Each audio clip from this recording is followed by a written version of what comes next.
Prodi Manajemen Komunikasi Institut Setiabudi. Saya akan menyampaikan atau menjabarkan resume saya mengenai dasar-dasar PR atau Public Relations menurut saya. PR atau humas adalah fungsi manajemen yang membangun hubungan harmonis antara organisasi dan juga publiknya melalui komunikasi dua arah, timbal balik, dengan tujuan membentuk citra yang positif tentunya, serta kepercayaan sama dalam jangka waktu yang panjang. Dan konsep PR atau Public Relation asal-usul PR sudah ada sejak lama, tapi berkembang pesat di abad ke-19 sampai dengan 20. Di Indonesia awal kemerdekaan pada tahun 1945 sampai dengan 1950, PR digunakan untuk memperkenalkan Indonesia ke dunia.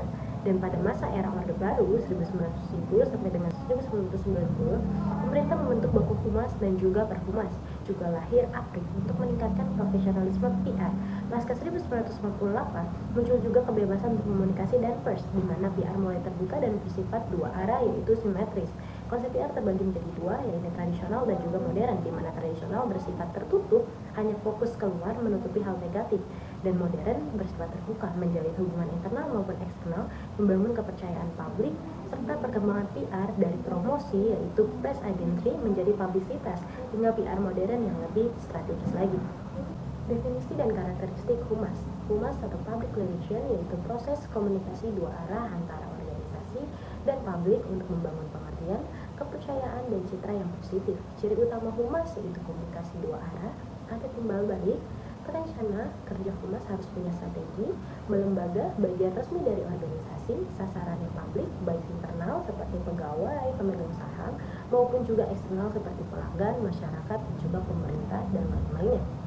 Selanjutnya, tujuan, fungsi, dan peran humas dalam suatu organisasi, di mana tujuan humas sendiri yakni saling pengertian, saling percaya, serta kerjasama, di mana semua ini membentuk citra positif dalam suatu organisasi. Fungsi humas sendiri dibagi menjadi dua, yakni konstruktif dan korektif, di mana konstruktif yakni seperti membuka jalan, menyiapkan publik, serta mencegah suatu masalah. Korektif sendiri menyelesaikan krisis atau masalah yang sudah terjadi sebelumnya.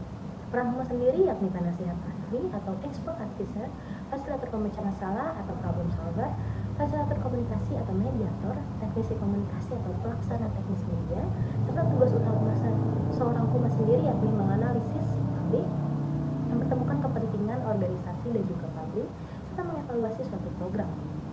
Kegiatan humas sendiri seperti menulis, riset, dan juga jumpa pers, suatu event, pameran, ataupun editing, publikasi, hingga konsultasi.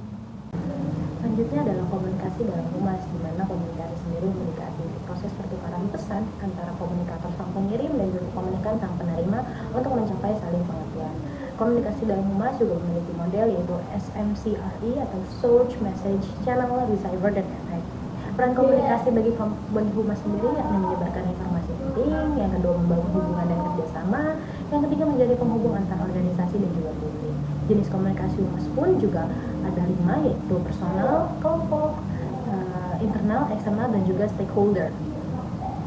Adapun juga 7 prinsip komunikasi efektif, yakni adalah kredibilitas, konteks, isi, kejelasan, konsistensi, saluran, dan kemampuan audiens. Adapun juga humas pemerintah yaitu berfungsi untuk memberi informasi kebijakan, menjembatani aspirasi publik, dan membangun kepercayaan masyarakat.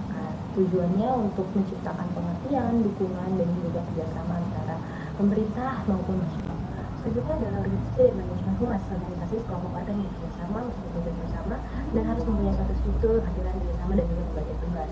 Di mana manajemen pun proses mengatur, merencanakan, dan mengawasi agar tujuan tersebut tercapai. Fungsi manajemen sendiri yakni perencanaan, pengorganisasian, pengarahan, dan juga pengawasan. Nah, syarat menjadi humas itu adalah komunikatif, mampu mengorganisir, bergaul baik, jujur, dan sehat. Tujuan humas sendiri yaitu memiliki menciptakan, memelihara, dan memperbaiki citra baik suatu organisasi. Strategi humas sendiri yaitu yang persuasif dan edukatif, di mana mengajak dan memberi pemahaman, serta tanggung jawab sosial yaitu mengutamakan manfaat bersama. Selanjutnya yaitu kerjasama dan koordinasi, di mana membangun hubungan internal maupun eksternal yang harmonis. Selanjutnya ada juga program kerja di mana rencana hubungan PR yang terarah untuk menjaga hubungan baik dan mencapai tujuan organisasi.